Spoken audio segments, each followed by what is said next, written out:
বাংলাদেশ জামাত ইসলামী ঐতিহ্যবাহী কুষ্টিয়া জেলা শাখা আয়োজিত আজকের এই বিশাল কর্মী সম্মেলনের সম্মানিত সভাপতি, সম্মানিত জেলা আমির, বিশিষ্ট শিক্ষাবিদ জনাব অধ্যাপক আবুল হাশেম, মঞ্চে উপবিষ্ট কেন্দ্রীয়, আঞ্চলিক এবং স্থানীয় নেতৃবৃন্দ, আমার সামনে সমবেত সহকর্মী ভাই ও বোনেরা, আমি বোনদের এই কারণে সম্বোধন করলাম, আয়োজনটা বোনদের জন্য না হলেও বিভিন্ন জায়গায় আমরা দেখতে পাচ্ছি তারাও দূর থেকে, বিল্ডিং এর ভিতরে থেকে, ছাদের উপরের থেকে এই সমাবেশে সামিল হয়েছেন।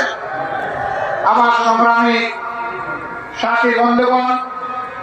জাতির বিবেক, সাংবাদিক ভাইয়েরা,